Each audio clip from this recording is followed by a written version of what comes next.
What up? What up? What it is? What it do? You back again with the fellas from the 22 twos. We here for an So, edition of What's Beef. This is where we get greasy and grimy and talk crazy to each other about the subjects of the day that are burning in our minds. You know, you're gonna be we talking to got. me crazy. I'm just. I just want to let you know that because we're You, gonna have to see each other eventually. I I just keep it PC, bro. I hear you. I hear you. But you're gonna end up like one of the people in one of our subjects today. You know. So, but we're gonna go ahead and get into it, man. Let me ask you a question, man. What you think about this dude, King James, the GOAT himself, talking about uh, still wanting to play with his old running mate, Kyrie? I I don't think anything about it, and the reason why is if you watch JJ Redick and LeBron James' podcast, like there's straight X's and O's, and it's a love letter to a lot of players, a lot of systems, a lot of coaches that they've been a part of, right? I don't think it was an ode to Kyrie to say, I need to come play with you again. You know what I'm saying? Because we all can clearly see that that's not going to happen. Kyrie Irving has found peace within himself where he's playing. He is not leaving Dallas, okay? And LeBron James is definitely not going to Texas. So I think that it was a conversation where he got a chance to be able to give Kyrie Irving his flowers, being able to talk to him and say, hey, look, you know, this is who he is. 32 years old. We won a championship 8 years together. In one of the greatest finals comebacks in the history of finals.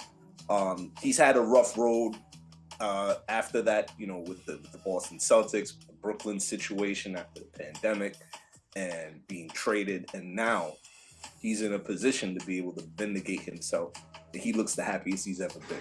So I think that LeBron is trying to give him his just due, that a lot of folks in media do not give him the words and the flowers that he deserves to have.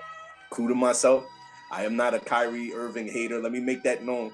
This nigga over here is gonna say that I'm a Kyrie Irving Big hater. time Kyrie hater. He's Big not. time No, Kyrie bro, hater. no, because the decisions that he's made over his career after that championship have been questionable.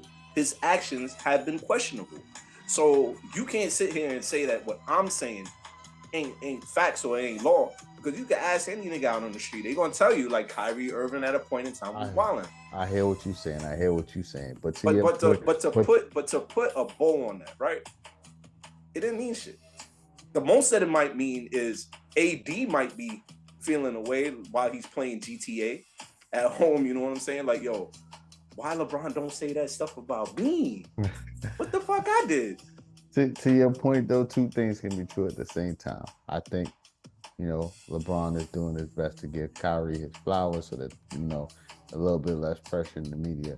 But I think the other thing is LeBron looks back and he reminisces about the time that he spent with Kyrie. And then he also thinks about the missed opportunity that he had of getting Kyrie to come to LA. Because as good as AD is, they need some help. But sure do. you know what I'm saying? Anything that LeBron says is always going to be fodder for the media. At the end of the day, good luck to Kyrie and Luka as they head in to play those Boston Celtics in the finals. And other big news for the day. Mm-hmm. Somebody just got the big bag in the running back market. Let's talk about it. Tell me. Do you really feel like what Christian McCaffrey just did reset the running back market? This is such an interesting conversation because this is one of those instances where a team is paying based on their value and what he brings to them. If he goes to another organization, he is not going to get 19 M's. But the San Francisco 49ers, the kind of the offenses, and this is a slight against your boy. You already know what I'm going to say, bro. This is a slight against your boy. Talk about Brock Purdy This is what the about Giants. Brock. This is what the and Mr. some Relevant. could argue, Mr. Relevant. This is what you can argue that the Giants should have done instead of paying Daniel Jones, right? I can't disagree with you there. You can't disagree with me there. They turned around and they paid their most important player $19 million per season. Now, does that reset the running back market? Hell to the no. Because guess what? Them franchises, they still paying dudes $9 and $8 million max per season and telling them take it or leave it. Christian McCaffrey is a wide receiver. Christian McCaffrey is a multiple. Christian McCaffrey reset the running back market the last time he got it back. Thank you. Exactly. So you know what I'm saying? Like he put himself in he's in a different stratosphere than any other running back in the NFL, which begs the question. I want to ask you, does it have to do, and I'm going to go out the window with it, does it have to do with the color of that man's skin? The reason why he got paid? I don't think so. I think he's in the right place, in the right system, with the right organization that's willing to do it. And they are, and not, this is not a knock on my boy Brock, but it is. It's an indictment. As he continues to develop, he needs the talent around him. You don't have to pay Brock crazy money now. You may have to pay him crazy money at the end of Christian McCaffrey's contract. So hey, my nigga, check this out. Here's the craziest. I didn't mean to cut you off. I'm sorry. I always do that shit to you, but this is beef. The 49ers have spoken very loud with their actions during this offseason. Mm-hmm. Brandon Ayuk is seeking a new contract, right? Yeah. He's a holdout. Mandatory minicamp. He's not there, right? Who did they turn around and they give the bag to? Juwan Jennings, right? Mm-hmm. And he's not even considered a bag. I think it was a 2-year deal, 15 M's, or something in that realm. Forgive me if I'm wrong. I'm sure people are gonna fact check us in the comments. Yeah, right? Somebody got to get paid though. Somebody got to get paid. You know what I'm saying? They turn around, they paid Juwan Jennings, right? And then now they turn around, they paid Christian McCaffrey. They haven't even approached Brock Purdy, who played great last season, albeit he had, the weapons around him in order to be able to have a better chance to succeed. Yes, he played a lot of football in college. Yes, he came into the pros and he hit the ground running. They don't have to pay him yet. They don't have to pay him yet. It's smart. Why not? Why not? It is smart management, right? Just like the Giants didn't have to pay Daniel Jones. They should have franchise tagged you that. It's smart management. Pay him when you need to pay him. Pay him when you need to pay him. Simple as that. And to quote the great Fat Joe, yesterday's price is not gonna be today's price, bro. When that man comes out and he plays Pro Bowl level quarterback, all pro, forget Pro Bowl, fuck the Pro Bowl, all pro level football. When he steps on that football field next season, please believe that price gonna be up. But they gotta pay him regardless. He gonna get the bag regardless. But anyway, I go ahead. I digress because you keep talking about my boy Brock, you talking about my boy Kyrie. You know what I'm saying? You really want beef. I got a question for you. You really talking about beef, right? Geno Auriemma just got paid, just got an extension, right? Mm-hmm. 5-year extension to continue coaching the women's UConn basketball team. What does it do for his legacy if he goes and wins one championship, another championship? Where does he stand? I think he just needs one more. I think he just That's it? One more? One more. How many he's got right now? 6? 6 of them things. God damn. Somebody might fact check me, but I think it's 6. I think he I'll fact check you while you're getting into your soliloquy now. Go ahead. I think he needs one more, and that puts him above the Mount Rushmore of college basketball coaches. Like, he's above Coach K, he's above Pat Summitt, he's above all of them at that point. Just because if he can win another one in the NIL era, he's done it in every era. He's coached like all the all-time greats. Diana Taurasi, Rebecca Lobo, Stewie, so you stand corrected. You sold him short. I just fact checked. That's 11. 11. 11 of them things. 11. Man. Yeah, 11, it was a lot. It was a lot. It was a lot. It was a lot. It was a lot of undefeated seasons, a lot of back-to-back. You know what I'm saying? If he wins one more, he's done it in every era. He's coached. But they're premier. Let me push back and say that they're a premier organization for young women. He made them a premier organization. I mean, with the wins, yes, for young women. So he's always had the cream of the crop talent. He hasn't necessarily had the best player in the nation. He's always had a collective of outstanding players in order to be able to help him reach the mountaintop every year. You don't think that do you know what Diana Taurasi's nickname is? The White Mamba? Cold-blooded. She's a dog. Rebecca Lobo, people, you forget about Rebecca Lobo? Overrated. That's a conversation for another day. Rebecca Lobo. Overrated. He's coached Olympic teams. Like Geno is arguably he's the greatest right now. One more seals the deal because if he does it in the NIL era, like his recruiting is unquestioned. Like he's always bringing in the best players. The shit sells itself. I'm a winner. Come play for me. Even before UConn was UConn, he had to make it UConn. So guess what he did? He recruited and coached, and he made UConn women's basketball what it is. Relevant. Yeah. So yeah, I think one more is the top around Mount Rushmore. He's over it. Like it's the pick your four and then put Geno above him. Okay. Since we're on the topic, right? Talking women's hoops.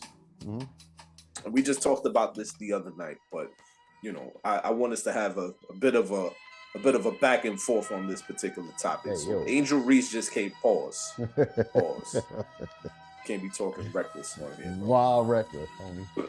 My mistake, pardon. Angel Reese, recent comments.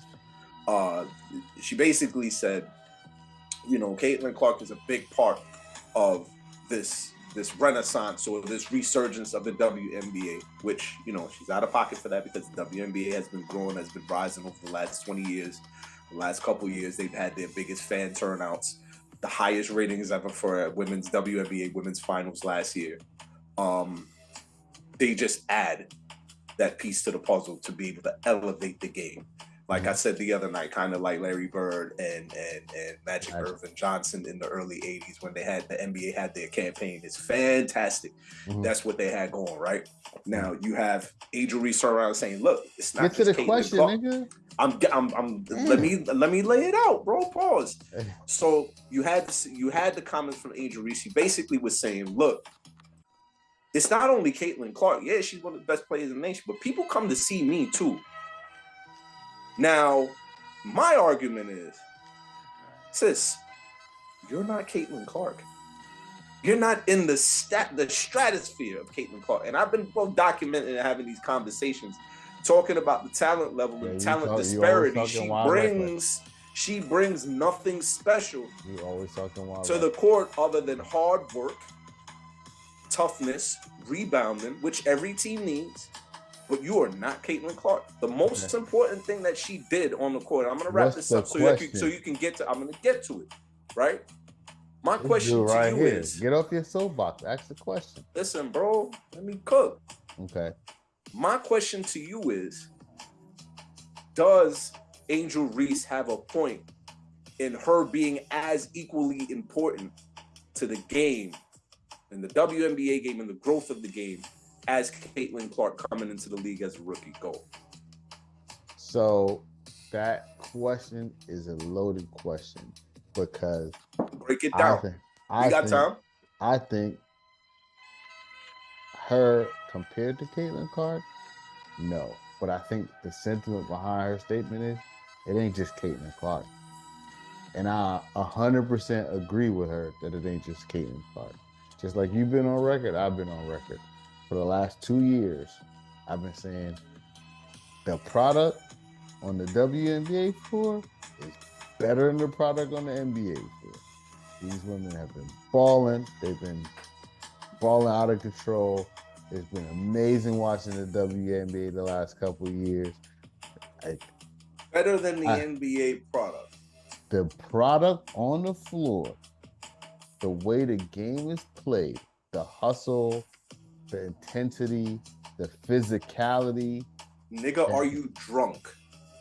Let me finish. Okay. All right. I let you get in your soapbox and let me. Okay. I've enjoyed watching more of the WNBA games than I have of the NBA games because the NBA it's a different league.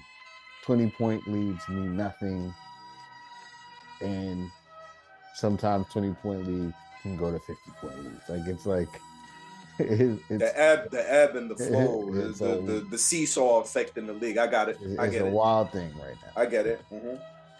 But my other point to all of that is like Caitlin Clark is just the first one that been able to be pushed the way that they pushing her. It's not like she's doing something like crazy and out of this world in her game. Like if she didn't go back to Iowa for her senior season, none of this would have happened. Because let's not forget, like when they lost to LSU, Angel Reese was a big subject, right?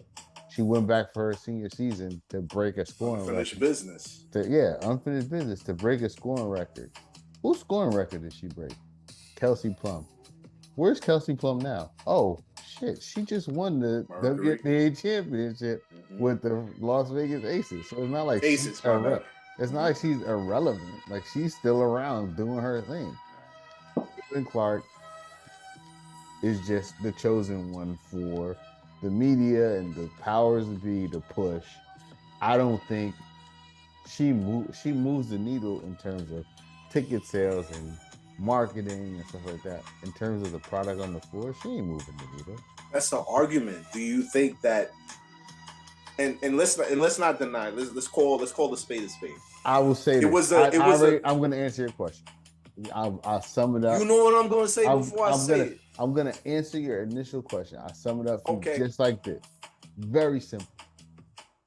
Caitlin Clark is not, for me, she's not changing how many WNBA games I'm going to watch or attend from last year to this year.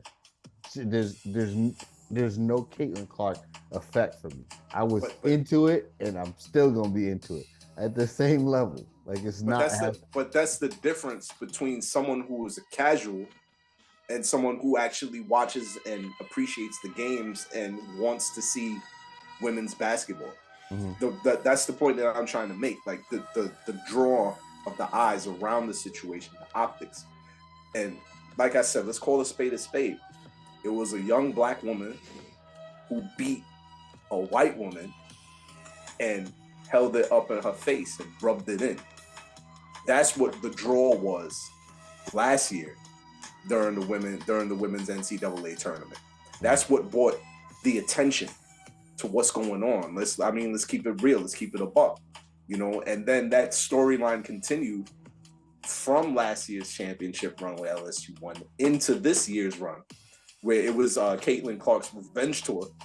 And, Angel Reese was still Angel Reese, played excellent basketball, but LSU fell short.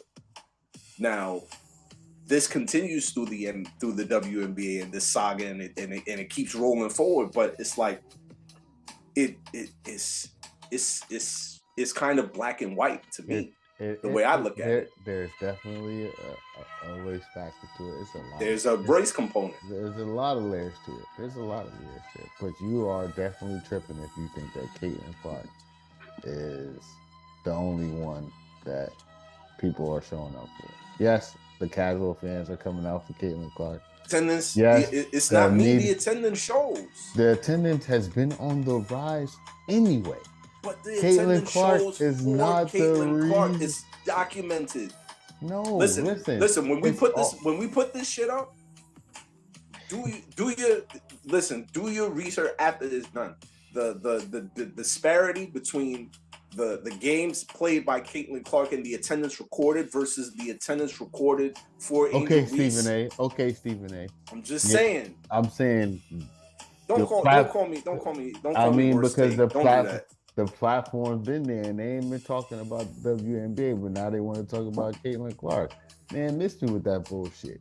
Listen, that's why the players, the narrative now is the players they out for her.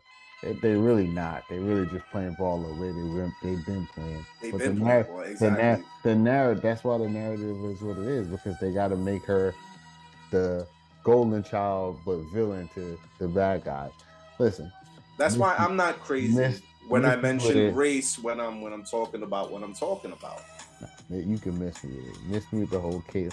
Listen, she's doing a great job in terms of bringing awareness and marketing dollars to the league and all that stuff. But you know what I'm saying? I say it here, big up, mad respect to all the women that have been doing it real. without the attention, and now that the media decided, okay, we're gonna jump on this Caitlin Clark bandwagon, they want to start. And now the worst part is they villainizing these women that have been underappreciated for so long. For the longest, exactly. Listen, the most important thing from what's happening is it's bringing awareness. It's making people want to watch. They're getting paid more. They went away from charter flights. Now they're going private. You know what I'm saying? And they did that before Caitlin Clark. Yeah, well, I mean, now there's a mandate. Now they're like, okay, everybody's going private. That was before. You feel me? That was before Caitlin Clark came to the WNBA. That mandate came out. But anyway, man, we can talk about this subject forever. Hey, what's the next one? This is a bit sensitive for me, man, because it was the great brown hope, the bronze bomber. That nigga. A few years ago, we thought that one punch power would have took out Tyson Fury, and to this day, ever since then, it's been all downhill. So, what do you think? Is this man's career over? First of all, let me just say, I fuck with Deontay Wilder. If you see this, bro, please do not want to punch. I'm 5'7". Nah, we don't do that. 178 soaking wet. We don't do that. Do not, my nigga. Do not hit me. Nah. I'm copping a plea right now. We don't do that. I'm copping a plea right now, okay? Because what I'm about to say, you're gonna hate the shit out. If he see me, if he ever get a chance to see me, he's gonna fuck me up. Pause. Talk your truth. His career is over, bro. He's getting beat by individuals who should not be in. And here's the thing with Deontay Wilder. We talked about this through multiple group chats. We talked about this over the years. He is not a technical boxer.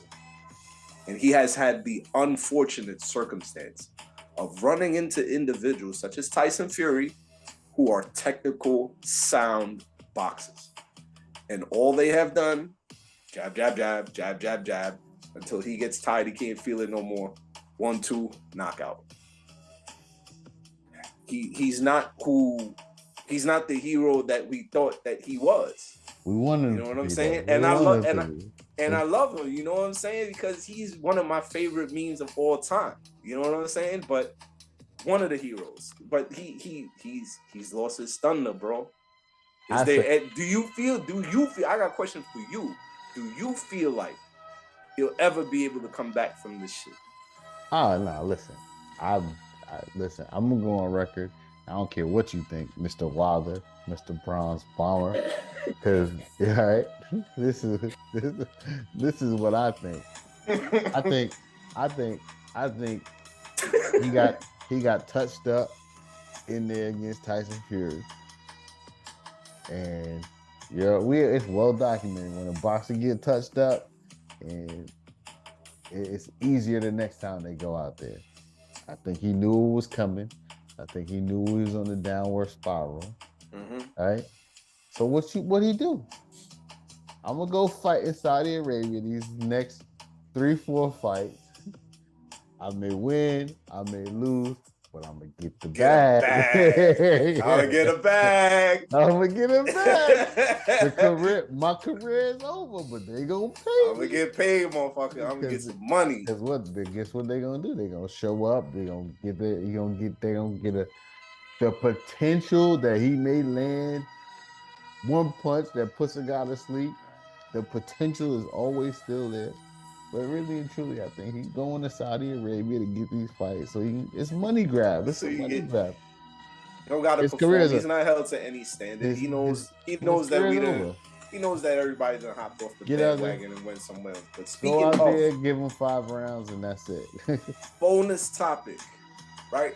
All right. What is it? Jennifer Lopez. Listen, man. I ain't got nothing to say. We're going to talk about Jennifer Lopez. I'm going to let you go ahead and say what you got to say. All right? I need an opinion from you on Jennifer Lopez. Now, Jennifer Lopez, right? You real slick. What you mean? Real slick. Go ahead, though. Listen, Jennifer Lopez, right? Yeah. She's in danger of losing her Las Vegas residency. And? Because of copyright issues for songs. That she's put forward, right? And that's one. It has not been a good year for her so far. And 2, album release. And album did not do well at all. Okay. 3rd piece. Due to decline of ticket sales for her world tour, she has made the decision to spend time at home with her family. Right? And lastly, a recent movie release with a $150 million budget from Netflix, Atlas, where she spends time talking to an AI robot that's kind of like a exoskeleton. She cops in, she's able to project her thoughts and you watched the movement. I certainly did. This is our job. Entertainment and sports, we're in it, bro. You're not doing your job if you're not paying attention to it. But anyway, I digress. My question to you is Ben Affleck the reason why she's no, I'm just kidding. But what's going on with J-Lo? I mean, can I reach back to the last subject? Go for it. I'm gonna reach back to the last subject right here. I'm gonna borrow this. We're gonna take the bronze off. We're gonna put Bariquin Bomber. It's over. Her career is over. It's over. The Bariquin Bomber. Her career is over. It's a wrap. She's 58. We don't care no more, man. 54, man. Don't give her 4 more years. She's 64. And she's not. And bro, we don't care. We don't care. It's over. She's nice though, bro. She's 64 on her 12th marriage. We don't care. That's my opinion. Who cares? Who cares? I mean, it hurts my soul because you know, with the marriage breakup from the last marriage, it doesn't leading matter. into this, I personally wanted to see her succeed. It doesn't matter. Like The Rock said, let me tell you something. She has succeeded. She can't sing. She can't act. She can dance. And she made millions of dollars, bro. And listen. Neither one? She can't sing. She can't act. She can dance. She had a nice body. You didn't like enough? Listen, do I need to say it again? You just want more clickbait, all right?